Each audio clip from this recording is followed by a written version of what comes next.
Hello and welcome to coverage of Grand Prix Houston. I'm Marshall Sutcliffe in the booth with Luis Scott Vargas, and we are set for the semifinals. Number one in the world, Owen Turtenwald on four-color rally. Comes in as a fourth seed. He's playing against Brock Mosley, who is actually an eighth seed, last seed here, playing Red Obzon. One of the names for this type of deck. A lot of different four-color decks in the format right now, and this is one of them. Naya Black. Sure. Jund White. Yeah. Pick your poison. So any early thoughts on the matchup here? You've had a chance to take a look at the deck list, at least preliminary here. What are you seeing? I like Owen's side of it. The reason being, Brock is playing a deck full of removal. He's got a ton of removal spells. That's great. Those things are good. Play against Rally the Ancestors, things change a little bit. Brock does have a main deck Kalidas, and he does have two Inoffensas in his sideboard, all of which exile Owen's creatures instead of having them die. But Owen still just is so well set up to play an attrition game. He's got Elvish Visionaries, he's got Jaces, and Collected Company and Rally are both very good against removal spells. If Brock's going to cast Crackling Doom against Owen, he's going to sacrifice a creature, and then he's going to get all his creatures back. Now, what does Brock have in the way of pressure? We see it's Obzon. Is he Siege Rhinoing here? He does. He's got Siege Rhinos and Goblin Dark Dwellers. Those are both kind of high-end threats, but they are good threats. He also has 3 Sylvan Advocates, which they don't do a ton of damage early in the game, but they do rumble later, and they can make Brock's Shambling Vents a little bit bigger. He's got 4 Shambling Vents in his deck as well. Slow start here for Mosley. He has tap land into tap land, hasn't done anything yet. Yeah, and his deck isn't really built to curve out. It's built to just start getting 2-for-1 starting on turn 3.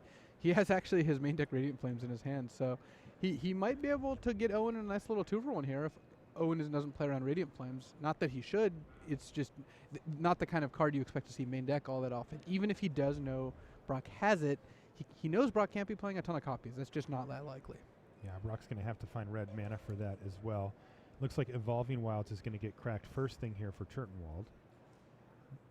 Or excuse me, discarded to Jace. Yeah, he's already got plenty of lands. He's got an Elvish Visionary in hand, and he's deciding presumably what to cast. I think Elvish Visionary does make the most sense. Okay, he's going to run it, finds himself a Reflector Mage. One of his primary ways of interacting with his opponent's board to try to set himself up to win. And so a reason Owen might not want to have Cracked Evolving Wilds, and why he might want to play like Sunken Hollow or Prairie Stream instead of Polluted Delta, is that he doesn't want Jace to flip. He doesn't have a spell to play off it. He would rather keep using the loot ability, and right now he can loot and there'll be 4 cards afterwards, which means Jace wouldn't flip yet. But Brock also knows that, and Brock has to worry about Jace flipping, so now might be a good time to use like Kolagon's command to kill Jace, make Owen discard, or use Radiant Flames.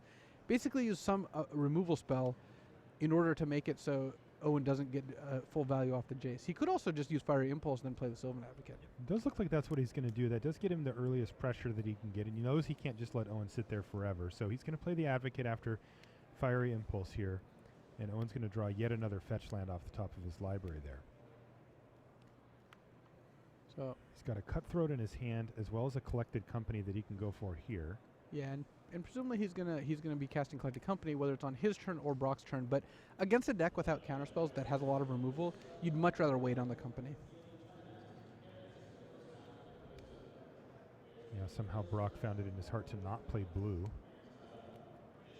Running every other color. Well, he's got enough 2-for-1s, and Obzon Charm and Read the Bones do draw cards. It's kind of funny that he's got Read the Bones over Painful Choose. We're seeing a lot more Painful Choose in the tournament. Yeah. The reason being Goblin Dark Dweller. Painful Choose is not a combo with Dark Dweller. You didn't spend any mana on the spell. But Goblin Dark Dweller plus Read the Bones, that works out just fine. All right, so this is an interesting setup here. Brock has led things off. No land, just attack with Sylvan Advocate. And Owen's going to take the opportunity to fire off Collected Company here and maybe see if he can't find a good block for that. Yeah, if he finds almost any of his 2/3s like Catacomb Sifter, I guess Reflector Mage would bounce the Advocate, but if he finds like a Catacomb Sifter, he's got a nice little block here too. Even an Nantuko Husk could be good. Mm-hmm. All right, so here it is, Collected Company number 1. This is a really important part of the game is what do you hit with it? And he did. He hit a Visionary and it looks like a Sifter as well. Yeah, and Owen's going to take a look, and he could get a Sidisi's Faithful, but I like Visionary Sifter, like you said. This also lets him block the Advocate with like a Visionary and a Sifter, kill the Sylvan Advocate. Unfortunately for Owen, it does mean that he's going to maybe get his board wiped by Radiant Flames, but that doesn't matter. See, look, This is why the matchup is in Owen's favor, at least unless there's a Kalitas or Anafenza on the board. Even if Brock goes Radiant Flames, kill your 4 creatures, Owen he got to draw 2 cards off Visionaries. He gets to scry 3 times off Catacomb Sifter. His hand is another Collected Company now. Yeah. And then he'd just be digging for a rally at some point and generate enough value to put this thing away.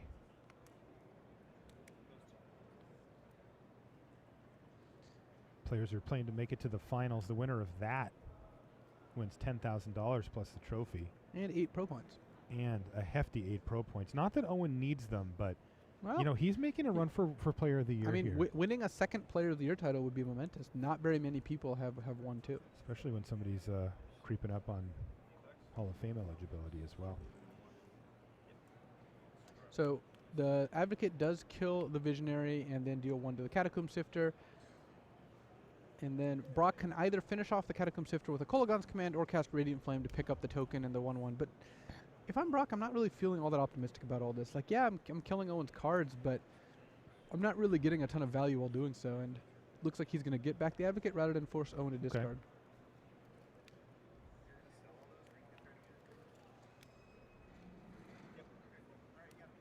I wonder if there were more Kolaghan's commands or Kolaghan's in the top 8 of this Grand Prix. There are certainly more Dramoka's commands than Dramoka's, unfortunately. But that one might be close. I'm not sure if you should be allowed to play Kolaghan's command unless you have at least 1 Kolaghan in your deck. Same with all the other ones. That's the rule you want to put in place. I'm just saying that for flavor reasons. So Owen having that Eldrazi sign is actually really good for him because now he can play Zulaport Cutthroat and still leave up Collected Company. Oh, that's really nice. He'll even get a trigger from the Cutthroat. So passes the turn back to Brock. Mosley draws his card for the turn.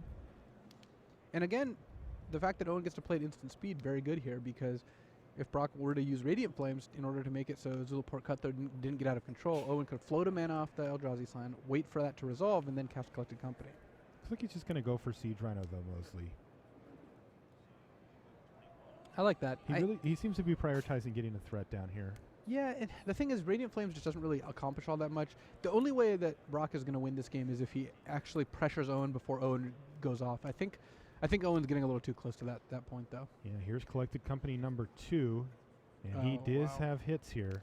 This might. I think this is just lethal because he hits Husk Sifter, then untaps. Well, I guess Brock is at 22, so maybe not just lethal, but Owen does have a rally in his hand already. He does? Oh. Yeah. So he drew 1 last turn. Yep. So Husk plus Catacomb Sifter leaves Owen with 5, 6 mana, 7 mana once he plays a land and has the token.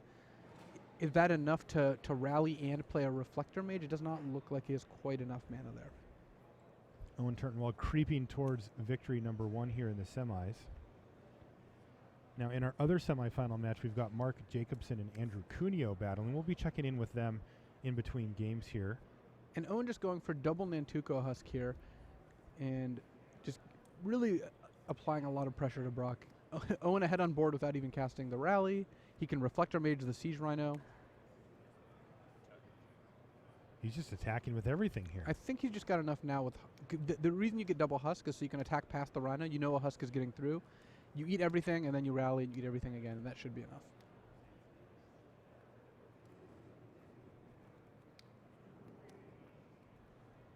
Because he can sack 3 things, then 9 things. Yeah, he can sack 3 things, or 10 things. 3 things, which deals essentially 9 damage, plus the 2 Husk original damage, and then both Husks are getting through anyway.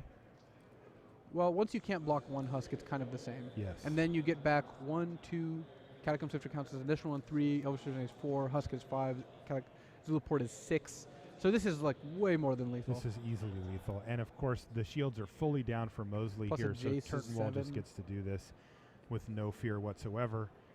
And Brock is going to have seen the writing on the wall here.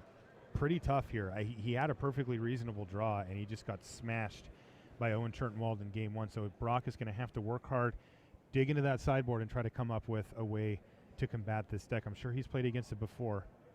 And Owen Turtenwald's up a game. It does get better for Brock post-board. He's got 3 copies of Hallowed Moonlight, as well as the 2 Anafenzas. He also has Infinite Obliteration, which not just an anti-ramp sideboard card. If you put in Infinite Obliteration and you name Nantuko Husk or Zulaport Cutthroat, then this becomes a lot more manageable. Yeah, before Ailey was printed, that was particularly a good plan, naming the Husk. Really transformed the rally deck into a much more fair version, and a fight that a deck like what Brock is playing could actually go to toe-to-toe with.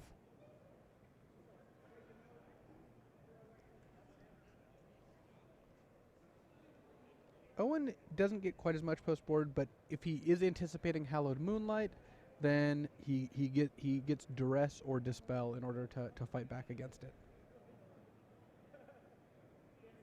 Looks like our other match is also shuffling. They have finished their game one. I'm going to get a result for you for that one. Mark Jacobson and Andrew Cuneo.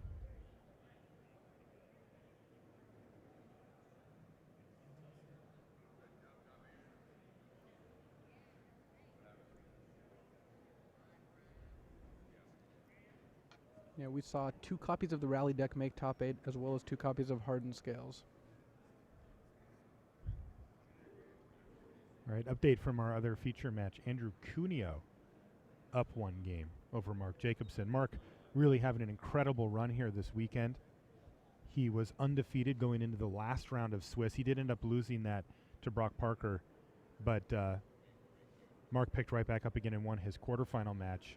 But now he finds himself down a game against Andrew Cuneo and facing elimination from the tournament. So successful no matter what, but I'm sure he'd love to finish strong after having barely lost a match coming into the top 8. Just 1 match. Yeah, he certainly ran through the Swiss rounds quite well. You see players taking a look at deck lists in the top 8. Looks like we are exchanging deck lists for this tournament, which doesn't necessarily happen at every Grand Prix, but you know it is at the discretion of the head judge.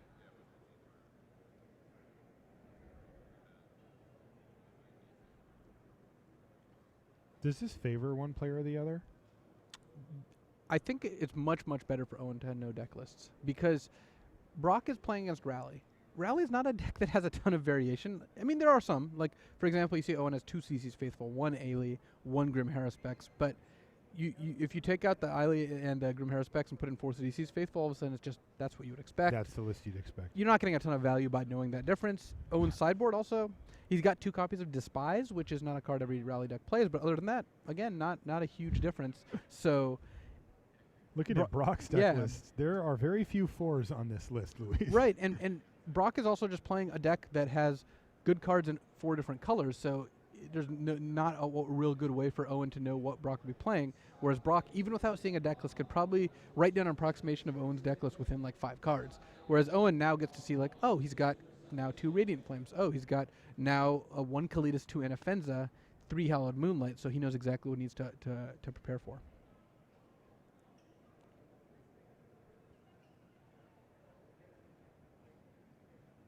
Yeah, Brock's sideboard also populated with a lot of 1-ofs.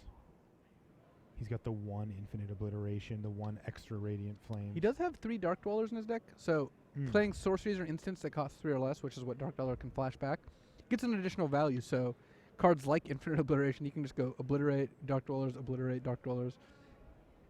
So he's got a couple different options available to him. Yeah, you mentioned the Unoffensive, the Foremost. He has 2 of those in his board, so those will for sure come in. And then I also see the 3 Hallowed Moonlight going to be pretty important too. Yeah, that is certainly for this matchup. And, you know, Brock's playing a deck that has a decent amount of instants, so keeping mana up for Hallowed Moonlight is not that big of a deal.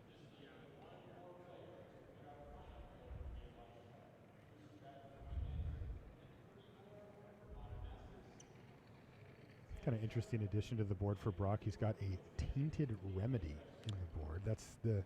I'm going to read it. We got a reader. It's the 2 and a black enchantment. If an opponent would gain life, that player loses that much life instead. Well, I've seen that in a couple lists this weekend. It is an answer to life gain at its core. I guess if your opponent... shuts off Cutthroat? It kind of does, because you still lose the life. Is the Yeah. problem. You both now you both just lose a life. It makes Siege Rhino, you lose 3, your opponent gains 0, which is not all that spectacular. So I guess that's why he only has 1 of them in the board. Not the all-time best.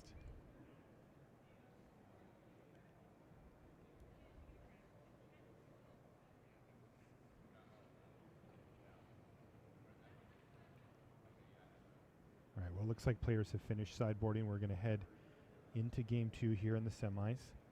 We had 1,851 players play in the main event here in Houston. We're down to 4. We've got 2 members of Team Chandler Fireball, the Pantheon here. And it looks like we're going to get a couple of turns here of our other match just to give us a taste until those guys are done mulliganing. And it looks like the classic curve of Endless One into Avatar Resolute. You start with 1 mana 1/1, not too great. 2 mana 4/3, much greater. Much greater. All right.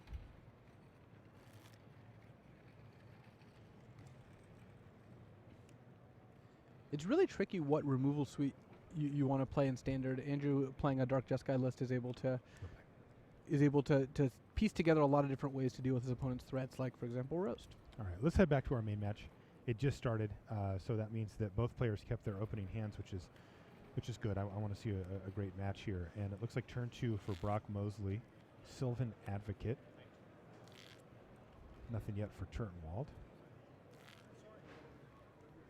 Yeah, and Owen doesn't have any 1-drops besides Sidisi's Faithful, or if he sideboarded in Duress. So most of his turn 1s are either fetching for a basic or fetching for a non-basic. There's a rally off the top for Owen. You can see the double white mana already as he starts to slowly move his game plan forward. He's got an Elvish Visionary on the board now. He'll take some beats from the Sylvan Advocate, but I don't think he's particularly worried about that. No, the Advocate doesn't present that fast of a clock, and even later when it does level up to a 4/5. Very chumpable. Yeah, Owen's got a lot of blockers. Deeply chumpable.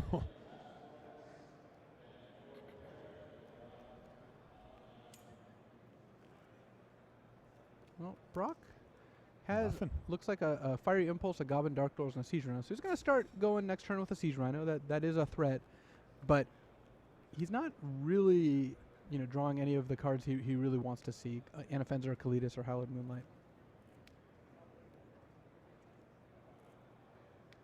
There's an alien hand for Turtenwald.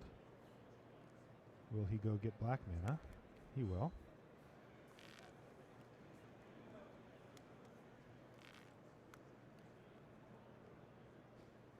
He might also be looking to play Duress, though that's the kind of card. It's funny because Duress is you frequently you're like, all right, well, you board in Duress and you're going to want to cast it before they play their spells. Mm-hmm.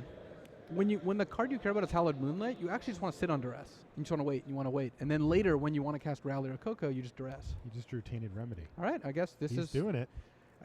This does shut off Ailey's ability. It does, but he just has to take this turn to play a Siege Rhino, right? Get the big beater down and worry about the Tainted Remedy later. Yes, I would imagine Siege Rhino is a higher priority. Though, we'll see, yes. It looks like it. Oh, Pia and Kira Nalar. Okay. That was a Pia and Kira Nalar, not a Dark Dwellers. And Pia and Kira Nalar is a better play here than Siege Rhino because Ailey can block a Rhino, whereas the tokens can just fly over.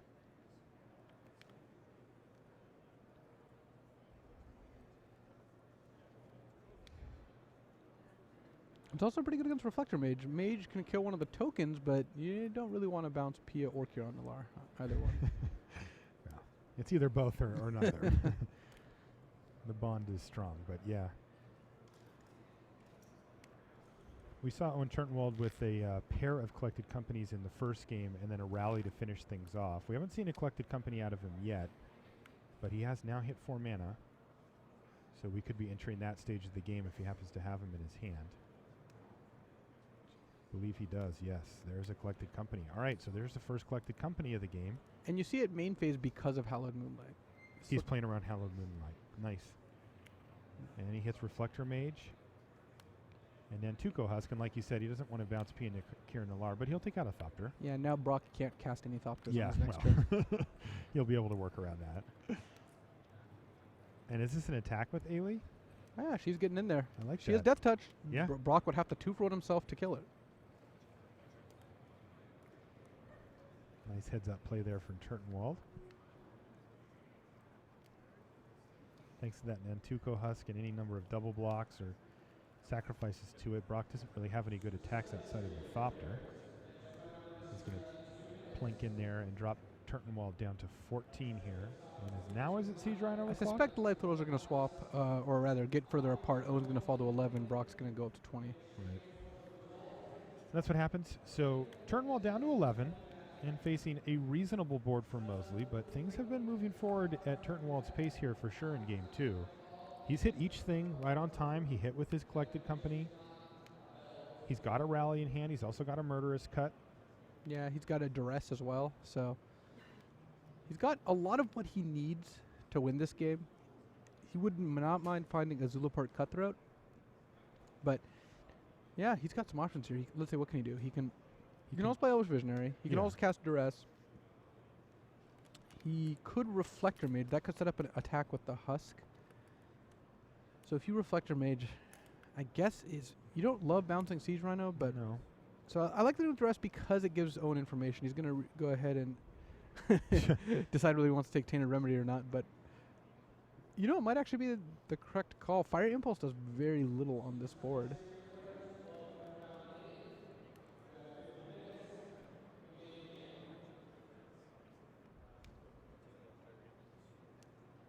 Yeah, he's just going to take the Fire Impulse away and leave him with the Tainted Remedy. So then, if he goes Reflector Mage, bounce Siege Rhino. Again, not the target you frequently want to bounce, but it does prevent it from being replayed for at least a turn. Owen also has Murderous Cut, and then he could save the Reflector Mage. It is dangerous to use both of those. If he uses both of his removal spells, Cut and Mage, and Brock draws a Kalitas or an Anafenza, then Owen could be in a kind of tough spot. So he might want to save one of those. How big of a problem is that Siege Rhino for Owen right now? He has the Husk. He's got some bodies. He'll have another Visionary if he wants it. It's not too bad. He could trade 2 of his creatures for it if he wanted. He could also attack with Ailey and the Nantuko Husk, and then if Brock does something like double block Nantuko Husk, use Murderous Cut to get a pretty nice little combat step. Lots of options here. If he were going to do that, he could also potentially play Elvish Visionary first. Looks like he's just going to attack with the Husk. Brock could also just take it. Owen can't deal lethal here. And you know that you're not going to get hit by a surprise rally or anything either. Right. No creatures in the yard yet for Turtenwald. And he's just going to block with the Siege Rhino and kind of force the issue onto Owen here. And Owen is going to certainly oblige him. And yeah, he just gets to take down the Siege Rhino here. And, he's going to put a couple of creatures in the graveyard, but frankly, that's where he wants him anyway. He's going to follow up with the Reflector Mage to kill the Thopter and basically relieve all pressure from his life total. Do you think Owen's just really worried about Brock casting a Thopter? That's why he keeps targeting Thopters? It's like a time walk. Brock also's got a Shambling Vent, and Sylvan Advocate is now big. It is, but Ailey stayed back for that reason. Ailey offers a clean trade with the Advocate or the Vent. P and Kieran Nallard not quite big enough to get through a Reflector Mage, so you can see, when you watch Owen Turtenwald play his turn on his side, it's not always clear until you get to the other turn and you go, oh, okay. And now Brock Mosley down to not much. He's got that Tainted Remedy in his hand. It doesn't look very good right here. And otherwise he's just got a land. Turtenwald's the one with Rally in hand. Yep. Advocate coming in. He's going to offer the trade here. I like blocking. Yeah. The thing is, if the Advocate blocks the Husk, you have to sacrifice 2 creatures. You're fine trading your Ailey and just not worrying about it. Owen still has Murderous Cut. He still has Rally. He still has Visionary. I think Owen's in really good shape here. There's that Tainted Remedy. Currently doing very little.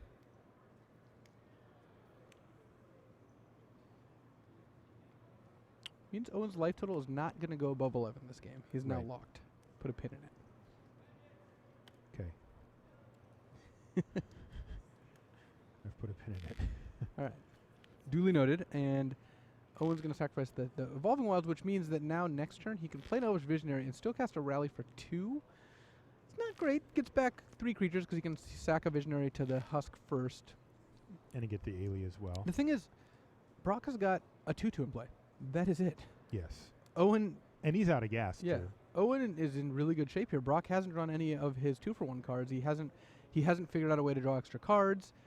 And Owen's just going to go Elvish Visionary. And if Owen draws any creature. He's in incredibly good shape. Obviously, he draws Collected Company. That's just absurd. How about another rally? So Rally's interesting.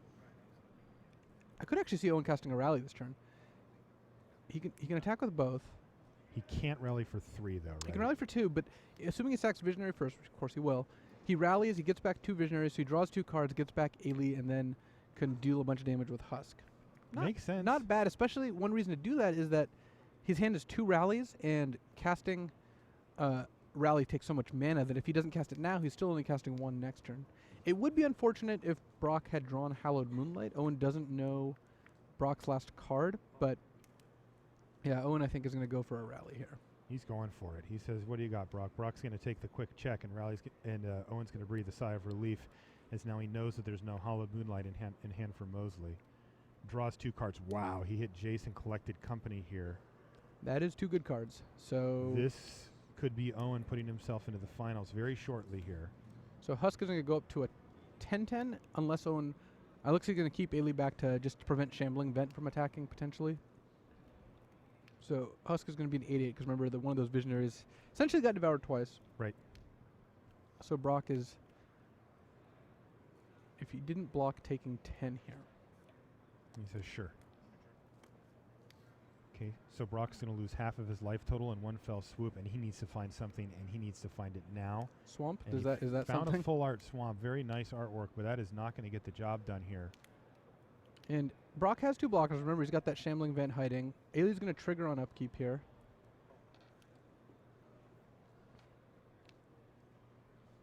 Husky goes up to a 4-4. Owen is at 11 still. Yeah, Owen's at 11, and Brock, we have him at 10 at least last time we saw. So Owen has another rally, so Husk is lethal now.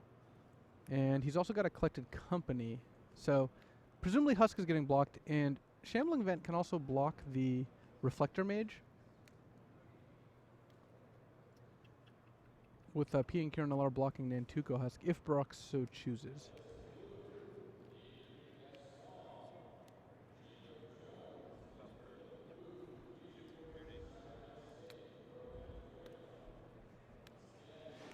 Okay, P and Kieran Alar takes one for the team. And Husk was already a 4-4 because of the Ailey earlier. So Owen's just going to play Jason Pass and set up a Collected Company end of turn. Brock drew another land. Another land. This has been really tough for Brock Mosley. He has just not been able to put anything together. And you're facing down a player like Owen Turtenwald, and you need everything you can get. Brock says, "Sure," but there's so little he can do here with all these lands drawn off the top. Though it does look like Owen only hit 1 creature, and it wasn't a very good one. So here. Owen did straight up whiff on Collected Company. Yeah, he really did. So That's the only helps. good news. But if he just goes for it here, Brock can block with Brock do? He's Shambling got a Vent. So, but Owen has a Murderous Cut as Murderous well Cut, if he so wants to use it. And Owen has to worry a little bit about Hallowed Moonlight. What he could do, since he's so close to winning, is flip Jace and then duress Brock. Once he sees Brock's hand, he can just go Murderous Cut, Vent, rally, and then end the game. Kill you. And Owen has enough mana so he can flip Jace, assuming Brock doesn't respond. That resolves. Duress. If Brock responds with Hallowed Moonlight, then you cast your rally and get all your creatures back, and then you know that things are looking good.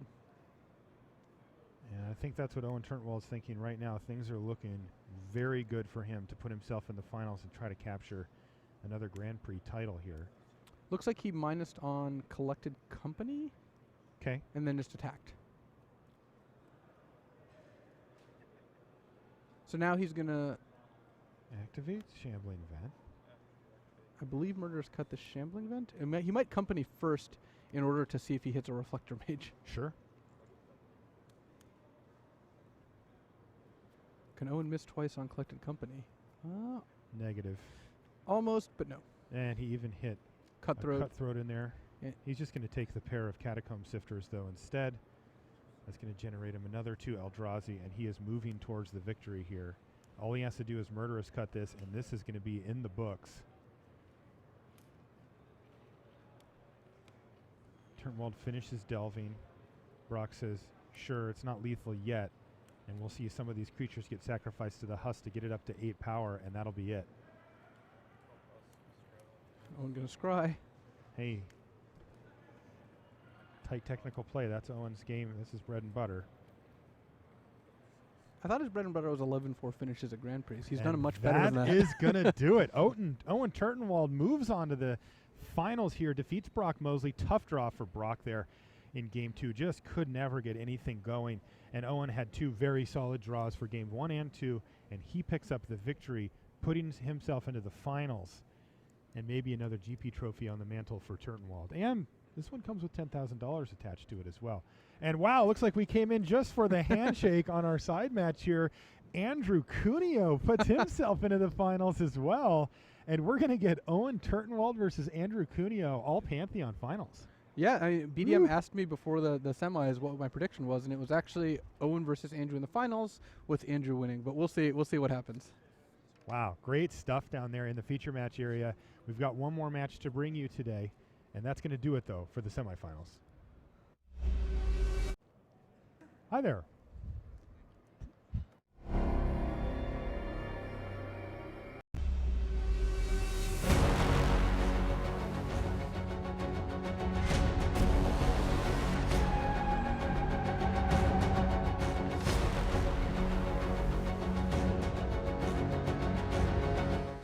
Hello there, and welcome back to the